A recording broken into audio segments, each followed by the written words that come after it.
calendar. And so the point is to get the human, if we want to survive Armageddon and all the apocalypses that are in store for us, because we are literally hell-bent for destruction. We're living in Gregorian calendar cycles of 28 years. The 28-year cycle of the Twin Towers was from 1973 to 2001. The Twin Towers were dedicated in 1973. They were destroyed in 2001. 28-year cycle, go back before, and that takes you back to 1945. Hiroshima and Nagasaki. 28 years before that, it's 1917. America enters the First World War, the Russian Revolution. 28 years before that, it's 1889, and you have the first Tower of Babel of modern world. The Eiffel Tower was built in. So you see these programs repeat. Damn. Sounds like the Gregorian calendar is the satanic calendar. Holy shit. If we have another 28 years to take us to 2029, then we won't have a planet, we won't have anything here. It will be gone. So we have to make this, we have to understand that we have to make this decision to leave Babylonian time. We can do that, and the opportunity to do it exists right now, and the means and the instrument to do it exists right now, and that is by living on this 13-moon, 28-day cycle and picking up the Mayan agenda. If we pick up the Mayan agenda and you say, well, what will it be like? Well, it's the difference between harmony and disharmony. And we live in disharmony, and there's no way in the world we'll ever get to any kind of harmony as long as we live on timing standards that are inherently and intrinsically flawed and disharmonic. Now, Jose, I have to ask you this question. What if we made the change and we went on the 13-moon calendar, 28 days, 13 moons were a year? Now, why would that change us? Wouldn't we simply have a different calendar? No. Yeah, you'd have a different calendar. Well, yeah, we would, but I mean, why would we be different? But you have to understand that a calendar is a macro programming device. When you say a macro programming device, exactly what do you mean? What I mean is that is the way you program your daily life. You program your daily life. We do. You with a calendar that is marked by, like for instance, I was listening to this ad that this is September, it's Pain Awareness Month. Okay. You program to think that September is actually real. Well, yeah, we are. You are, right. That's just a program. You know, the calendar, that we have reflects the seasons. No, the calendar doesn't reflect the seasons. The calendar, it starts on January 1st. That's 9, 10, 11 days after the winter That's true, solstice. There's nothing, it's an arbitrary fiction, Whitley. It was invented by Julius Caesar because he wanted to convert the Roman Republic into the Roman Empire, and they had a pretty bad calendar before that. Yeah, they did indeed. And then he made this calendar, which was originally called the Julian calendar, but it doesn't make any sense. And so, you know, like people, you say, well, what does it mean, February? Do you know what February means? It's the name of a divinatory rite based on the entrails of some weird animal. Okay. So it's a calendar that's kind of thrown up over history. It's true. Yeah, it's true. And listen, why, you know, we think we're scientific, rational people, and we say, if you have a standard of measure, don't you expect the units to be even? What happens if you try to build a house with a standard of measure that has crooked units? You're going to build a crooked house. Well, time is our mental house, and the standard of measure that we use to construct that mental house, it creates just that kind of effect. If you have a crooked standard of measure, you're going to develop a crooked mental house, and that is why the world is run by crooks. And yeah, there's certainly a lot of evidence of that. I want to get back to the Book of Revelation and woe, woe, O great city, where all who had ships on the sea became rich through her wealth. In 1 hour she has been brought to ruin with such violence. The great city of Babylon will be thrown down. Well, is not he referring to our whole world? Well, isn't this Babylon? The Babylon, the center of Babylon, New York is the modern Babylon. Right. Okay? So as Babylon goes, so goes the world. That's why when those Twin Towers went on Gregorian September, Pain Awareness Month, the 11th, that when those Twin Towers went, they were the focal point of the world mind, as in no other event in modern history. We didn't see Hiroshima and Nagasaki on TV, but we did see the Twin Towers, which was about as impactful, if not more so, because no one could see Hiroshima and Nagasaki, but you sure could see those Twin Towers coming down. And that was an apocalyptic event. I found it very interesting that hardly anyone in the news referred to it as apocalyptic. If you go back and look at the newspapers, they didn't want to because it was. The denial was so strong they wouldn't want to say that. But that's the center of the New York Stock Exchange. That runs the world. It was the center of the New York Port Authority, and that's the center of the world. So just like Babylon was the center of ancient Mesopotamia and the old world, New York was the center of the whole world. That's the world empire right there. So that's Babylon, and it says like in 1 hour. And you read also it says that people walk around with ash in their hair. But you could see that for days afterwards. So it was. That's true. It was as fulfilling a portent of that chapter of the fall of Babylon in the Book of Revelations as you could find. And that was the signal. That was the sign. This is the beginning of the end. Wow. Speaking of the end, we've come to the top of the hour all of a sudden. We have a question on email, and listeners, if you want to email Jose questions, just email them to whitley@streamer.com. They'll get right to us tonight. What about the relationship between the Hebrew calendar and the Mayan calendar? Okay, you have to understand the Hebrew calendar is what's called a lunar calendar. Okay, a lunar calendar is a calendar that measures time from new moon to new moon, and that's again like a 29 and a half, 29.5, and a number of fractional numbers there per moon, and that calendar, lunar calendar that the Hebrews use, this is the year 5763, I believe. It just began this last Rosh Hashanah, and that calendar has 12 lunar months. That's called synodic lunar months. The 29 and a half day new moon to new moon is called the synodic cycle, and there's 12 of those months a year. But that only comes to 354 days. It's not a solar measure, actually. And so what happens is that every 3 years they add a 13th moon. Every 19 years they add 7 extra moons. Okay, that's just a standard synodic lunar calendar. There really isn't any difference really between the Hebrew lunar calendar, the Islamic lunar calendar, the Chinese lunar calendar, because all the lunar calendars measure the synodic cycle from new moon to new moon. You think they're different, but they're not. They're different because the Hebrew calendar starts on Rosh Hashanah. The Islamic calendar starts on Muharram 1, and the Chinese calendar starts usually on the first new moon or so after the Gregorian calendar starts. But in actuality, the standards of measure, they're all measuring the same moon. Okay? They're all measuring the new moon is the new moon. And so that's a very interesting thing. The Mayans, of course, also had that lunar measure, but the Mayans had many, many other calendars. That's just simply one of them. The interesting thing about that lunar calendar, a lot of people think that the moon is feminine, or that there's something feminine about that. But it's interesting, the societies that have lunar calendars are the most patriarchal societies in the world. The Hebrew society is very patriarchal, the Islamic society is very patriarchal, and so is the Chinese. Yes, So, that's true.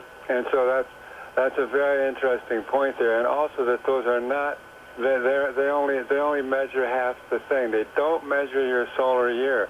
That means that that in those societies, they're not totally integrated. It's like if you measure the moon but you don't measure the sun, okay? Yeah. Then you're actually not really measuring the solar orbit.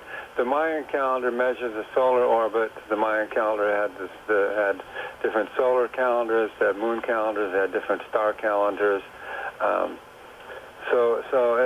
Because they had a very, very, very sophisticated and different perspective on time. What you have to understand is that the human timing sensibility, by and large, is very primitive. Mm-hmm. Okay? Well, yeah, but the Mayans wasn't. No, the Mayans wasn't. The Mayans was the most sophisticated timing sensibility that existed on the planet. Vastly ahead of everybody else. Vastly ahead, and vastly. It's just huge difference. Yeah, it's like you can't even compare them. The Mayan point of view of the current timing systems is that they're one-sided and/or primitive, or as standards of measure, they just don't make it. The Gregorian calendar, the standard of measure, just doesn't make it. They have to be constantly adjusted. Correct. Now, you mentioned that the Mayans had many different calendars, and also you say that consciousness is related to the kind of calendar that you use. And could it be that the different priesthoods who were responsible for these different calendars actually were living in different consciousnesses, different dimensions? Well, I'm not too sure about that. When you say the different calendars, most of the calendars that are, as I said, that are historically are being used are these lunar calendars. The Babylonians and Egyptians developed this 12-month cycle based on the division, the 12-part division of a circle, and then applied because the circle is 360 degrees, and the solar year is 365, close but no cigar. Yeah. Okay. So they're always fussing around with that. The mechanical clock works perfect on that, but then the mechanical clock is not a human device, and nor is it based on any actual measure of time in nature. Again, it's an artificial adaptation of a spatial measurement to a timing sensibility, and that can really mess you up. Because our timing sensibility, we're talking about an instinctive, native, biological sensibility, and then when you start to put a measurement of space on that, then it starts to warp it. It creates an artificial sensibility within the body, and what happens is that you begin to have a process of what's referred to as alienation from nature, your own and that of the universe. And that is the problem. That is definitely the problem. Listen, we've got a lot of questions. Let's stay with the internet just now, and then we'll go to the phones. Here's a really interesting one. It's just, I was going to ask you this. We touched on the 144,000 in the book of Revelation. And what is the relationship of this number to the 13-month, 28-day timing sequence? Well, the relationship of that number to the 13-month, 28-day timing frequency, I think we go back a step, okay? To the 13 is a key factor, okay? And because the 13 is a prime number, 12 is a static number, okay? It creates stasis. The 13 is circular. It creates circulation. That's why when the Babylonian timing sensibility stayed at the number 12, then 13 became taboo. That's why we have the superstition. But we'll go back with that 144,000. Where that really has meaning is, I mentioned that the cycle of history measured by the Mayan long count calendar is a 5,125-year cycle consisting of 13 Baktuns. Each Bach tune is 144,000 days. Right. In other words, there's 144,000 days between 1618, when the scientific revolution began, and 2012. But it would appear that there's a Mayan calendar hidden in the Book of Revelation. Well, it would definitely appear that there's a Mayan calendar hidden in the Book of Revelations. I think part of that is because when we talk about the Mayan calendar and the natural timing frequency, the 1320 timing frequency, that's a natural timing frequency. So anyone who's really tuned in, who's mystically absorbed in higher consciousness and whose mind is able to sail out into the cosmos, inevitably is going to come back with numbers that are very, very similar to the Mayan calendar. That's St. John of Patmos. Yeah. Okay? That's right. And, I mean, John of Patmos obviously was the real thing. Yeah, he was the real thing. And see, that book of Revelations is the 27th book of the New Testament. That's 27 is 3 times 9, and there's 39 books in the Old Testament. That's 3 times 13, and those numbers 13 and 9 are very important because I mentioned the prophecy of the 13 heavens and the 9 hells. There's those Mayan numbers again. Right. And the book of Revelations itself is 22 chapters. You have chapters 1 to 13, which gets you up to the big bad G7. And then chapters 14 to 22, 9 chapters there, which takes you from the 144,000 hearing the new song again up to the New Jerusalem in chapters 21 and 22, where you have the 144,000 again, the 12 by 12 cubits. Oh, this is fabulously interesting, I have to tell you. Okay, we got to take some calls. Let's go to Don in Albany, Oregon. Hi, Don. How you doing? Hello, Yeah, we're here. Off we go. Okay, I don't know where we are with the phones. I'll ask for Don one more time. If he's not there, then we'll just go on Jose. Don? No, he's gone. Okay. All righty. So Jose, let's just keep going then.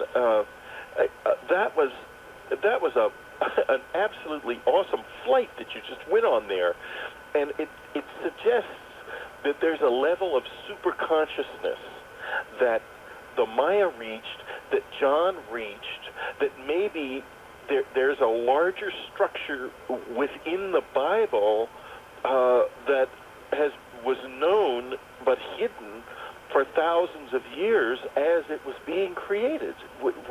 That almost must be true? Well, Whitley, because as you just put it, there is a higher, what we call fourth dimensional consciousness has an actual mathematical order and structure to it, which according to the law of time is referred to as the synchronic order, the order in which things are measured by their happening, by their coincidence, by their happening in time together, as we would put it. And that this synchronic order has always existed, just like gravity has always existed. Like before Newton, gravity existed. It was only after Newton that we knew that it was called gravity. Right, but we gave it a name. We gave it a name, and so that's the same thing with the order of synchronicity and many of the higher spiritual, mystical types of expressions that we have, such as you have in the Bible, as we have been talking about here. If you go back, to somebody like Enoch, and he's interesting. He's very, very, very way far back there in the book of Genesis. Right. How many years did he live? He lived 365 years. Okay, that's a coded number. That means that he was the one who knew the solar orbit of 365 days. If you look at the lost books of Enoch, I'm not talking about my friend J.J. Hurtak and the Keys of Enoch. I'm talking about the original lost texts of Enoch, the Ethiopic books of Enoch. You'll see that they are rife with Mayan numbers. And that's, in fact, here's a really interesting thing, Whitley. You know about the Essenes? Yes. Okay. Now, the Essenes, just set the stage for our listeners a little bit. What are the Essenes? The Essenes was a group of people who defected from, they were Jewish, but they defected from the mainstream Hebrews about 150 years before Christ. and they were led by someone who is simply known as the teacher of righteousness. And why did they defect from the mainstream Hebrews? Because they wanted a calendar where the holidays were fixed. On the Hebrew lunar calendar, the holidays are not fixed because it's a lunar calendar. So they adopted a 13-moon, 28-day calendar. Did Jesus follow that calendar? That's a good question, Whitley. Well, we're going to get into that and other questions when we come back with Jose Arguelles to the Rockies line. George in Youngstown, Ohio. Good morning, gentlemen. Good evening, now, George. I've studied or the could Bible. Be morning, actually. Oh yeah, it's almost 12 o'clock here. Oh, right. So it's close. Yeah, I studied the Bible very well, and I dated the whole Bible. And I also studied the Mayan people's calendar. And I know both very well, including the moon calendar. But what I want to say, the Hebrew calendar was a solar calendar, not a lunar calendar like stated there. They had a 20-year cycle, and it was, and they added leap year days on the 3rd, the 6th, the 8th, the 11th, 14th, 17th, and 19th year, 15 days. And when the 20th year came up, it was 7,305 days like our present-day calendar. Now, the rulers ruled for time in the Bible. And Revelation 40 tells about it, 42 months. 42 months times 30 days, which every month in the Bible is 30 days, is 1,260 days. Are you with me? Yeah, I'm with you. Okay. 1,260 days, that's the number. Right. 42 months. Now, they had what it said, times, and half times. Correct. Times 360 days, 360 plus 360 plus 180 days equals 1,260 days. Correct. Rulers ruled for time. But the people counted, from Abraham on, counted their lifetime. They had a year that began in the spring and a year that began in the fall. George, I want to ask you a question. Yes. Do you have a question? Yes. What do you say 2012? Now, I'm just saying that it is a solar calendar. I'm coming out with a book almost done. It is solar calendar. But, all right, the Mayan people said 2012. Do you know why 2012 is an important date? Yeah, that's because that's the end of the 13 Baktun count.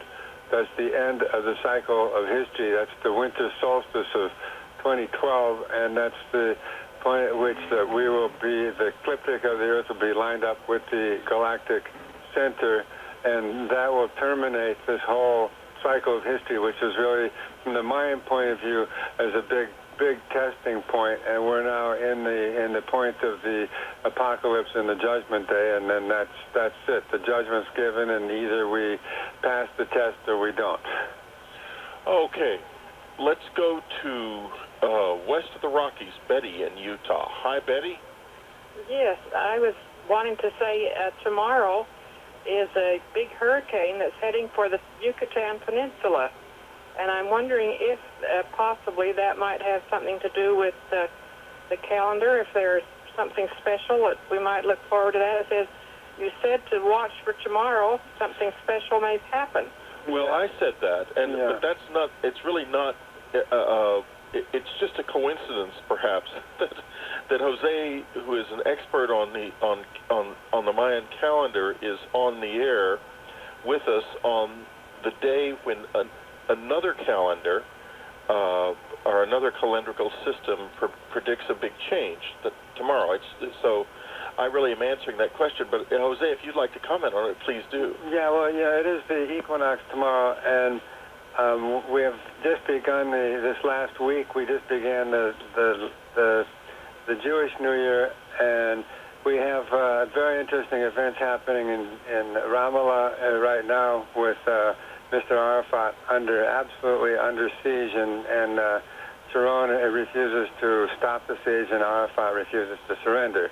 I think that we may have some very interesting developments by tomorrow that will have a very, very strong effect on the rest of the affairs of the Earth in a very unpredictable way. And I think that the hurricane hitting the Yucatan tomorrow is what we call one of those synchronic points, okay, in time where you have one event in the old world and another event in the new world, which are signaling a further deepening of the world crisis that is now occurring. Okay, let's go back to the phones. Let's go to Alicia in Atlanta. Hi, Alicia. This is the first-time caller line. Hello, how are you? Hi, how are you? I'm fantastic. I have Great. a question that relates to, as the gentleman was speaking of, the Bible and the number of books in the Bible and the significance of it. How does the lost books of the Bible, what's the significance of those? You made mention to one of the books, Enoch. Speak to that. Which books in the Bible? The lost books. Oh, the lost books are the ones that aren't in the Bible. Yes. Yeah, that's interesting. It's interesting for two things. One, that the number of books in the Bible is the number that they are, 39 and 27. That's 66, okay, which is a fractal of the 666 number. That's a fractal of that number. So someone selected it to be that, like that. Okay, that's one thing that's interesting. The other thing is that there are lost books that were so-called lost books that were not included in the Bible. And it's interesting, well, why weren't they included in the Bible? If you look at the lost books of Enoch, for instance, those are tremendously fascinating, and they have lots of information that is I think, somewhat, well, not contrary to, but that would supersede the orthodox information that's in the Bible. They give a whole other slant on interpretation of reality. And That's I think interesting maybe because, and now are they authentic, or just a decision was made at some point to take them out because they kind of have a different cosmology? Yeah, see, I think it's more on that point that because who knows what's authentic, right? As far as well, I mean that they were actually written during the biblical era. Yeah, these were written during that era, and it's an interesting question of why some of the material was not included in the Bible, and I think it's because, as you said, it seems like it's bringing in a somewhat different cosmology. Like the lost books of Enoch, the ones that I'm referring to, the Ethiopic books of Enoch, have a radically different cosmology that is very much based on the number 7. Yeah, it's fascinating. Let's stay with the phones. Let's go to the wild card line. Dorothy in Melbourne, Florida. Hi, Dorothy. Hello. Hello. I'm so glad to be in touch with you. Well, I'm glad to be in touch with you, Dorothy. You got a Thank great you. voice. I have two questions for Jose. Okay. Am I speaking with you? You are Jose? speaking to me, Dorothy? Okay, on the 144,000, I've often read about that there is will be a mark on their forehead. That I don't know. That they are the ones who do not get the mark on the forehead. They are the ones who are spared that. Well, it says, do not touch the ones with the mark on their forehead. Yeah, that's right. But the 144,000 are the elect. They're the ones without the mark. Yes. Oh, they do not have. They do not have the mark. Correct. Well, that's interesting. Yeah. And the number 7 that you bring up. Yes. I've often wondered about my name. The first name and the last name both have the numbers. Both are 7 letters. Yeah. Well. Does that have any meaning? Well, the number 7 is probably the most mystical number that there is.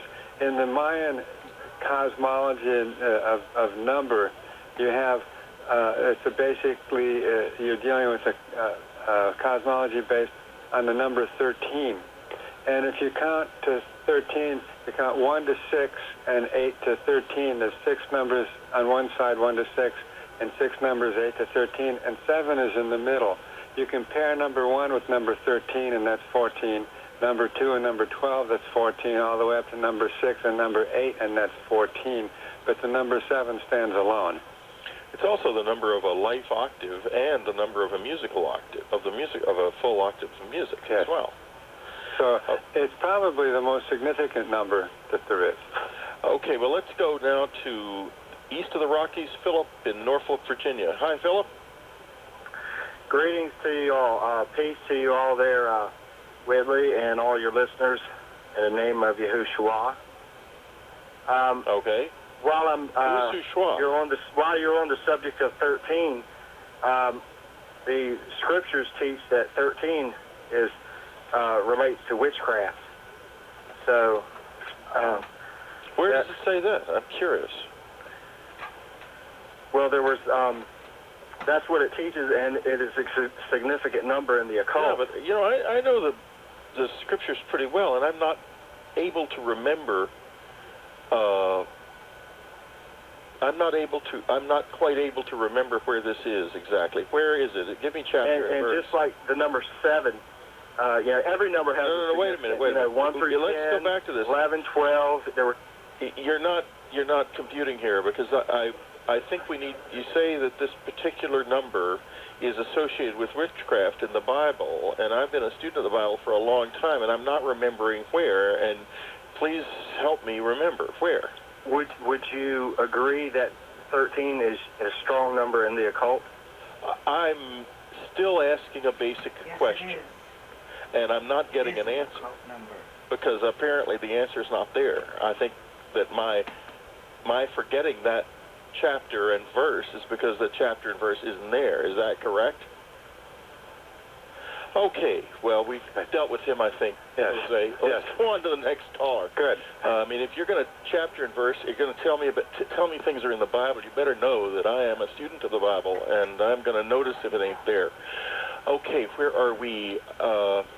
Let's go to the first-time caller line, Jason in Massachusetts. Hi, Jason. Hi. I'm calling for a question for Jose. Yes. I've read your second book, Earth Ascending, and I think your whole Planet Art Network theory is really fascinating. It's sort of, inspiring for the whole concept of like a, global consciousness actually being capable. And I was wondering if you could further explain that somehow. What, the Planet Art Network? Yeah. Yeah, well, the Planet Art Network actually, at this point, is a very, very large, actual, real network of people in virtually every part of the world.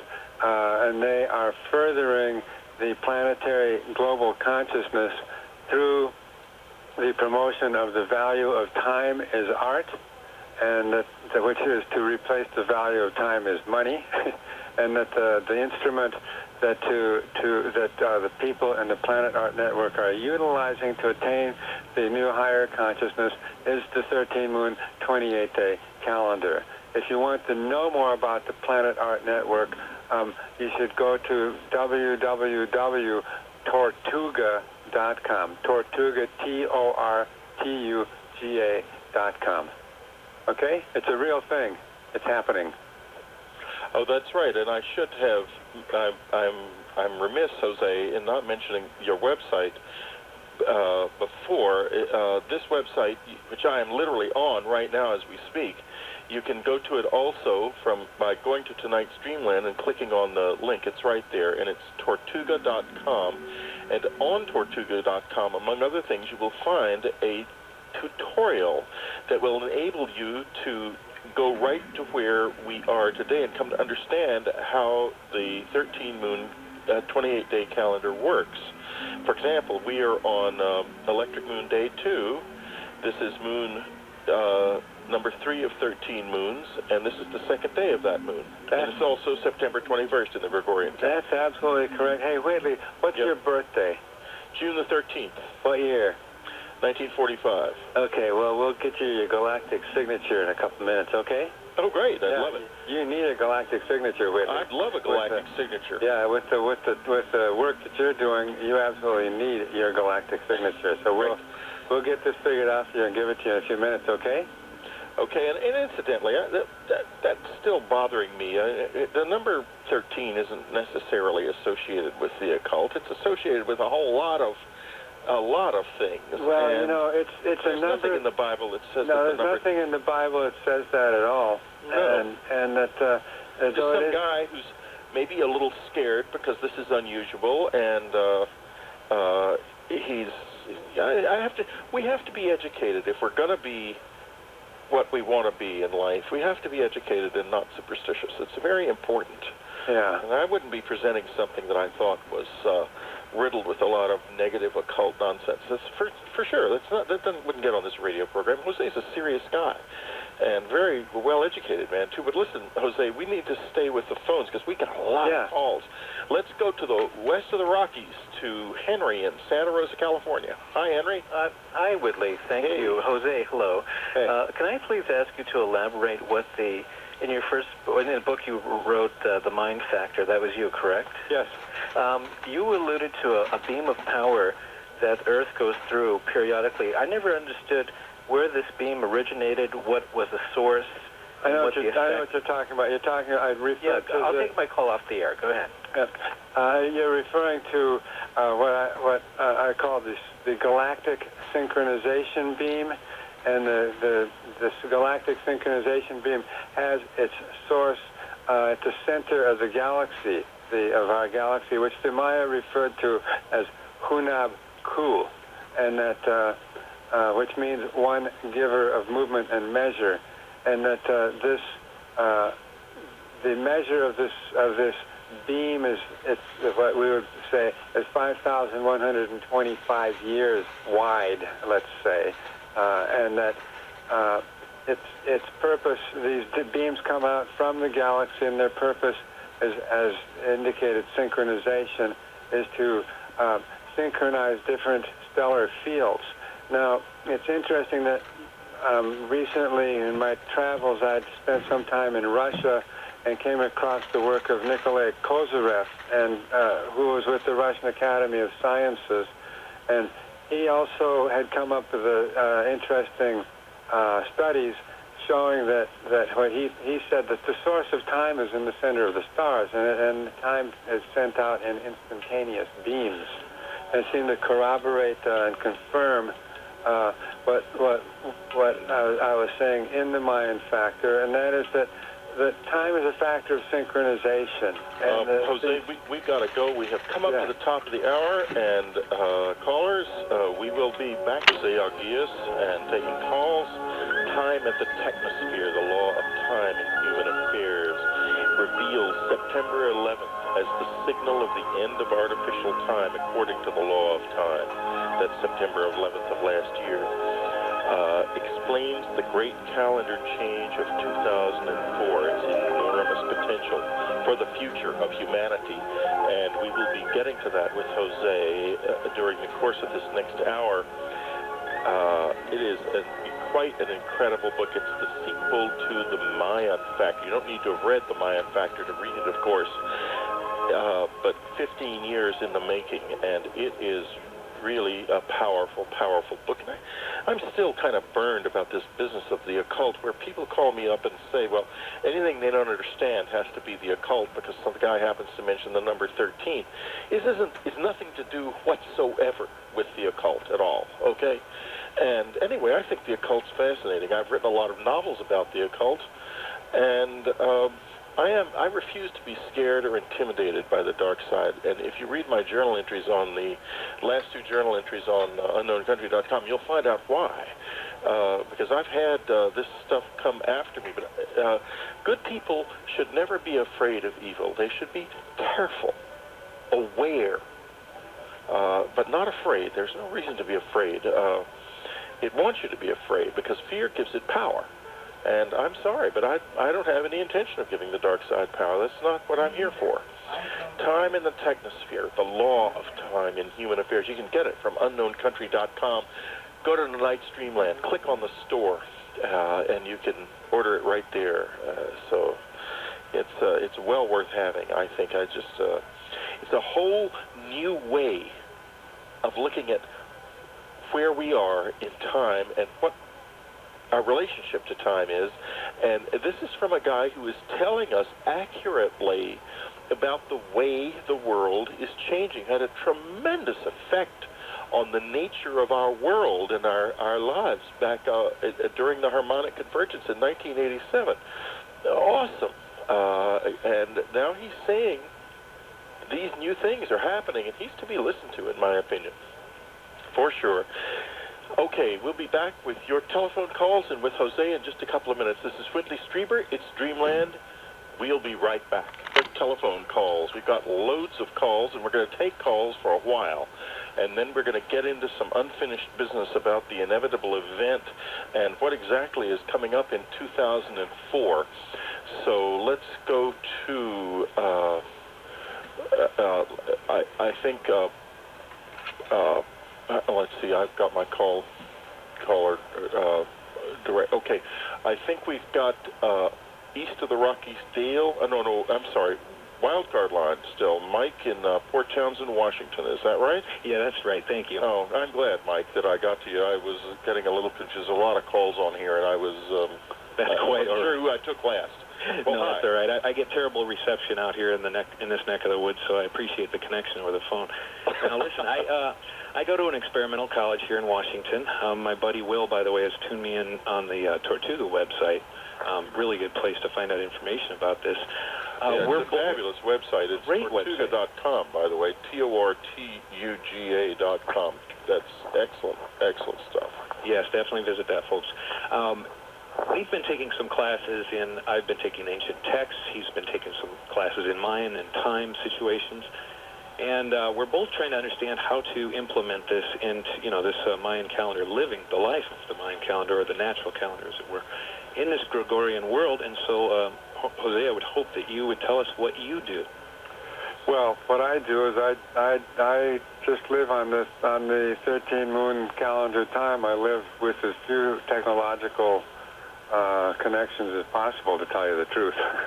I've got a phone and I've got a computer, but we don't have a television, a radio, or anything like that.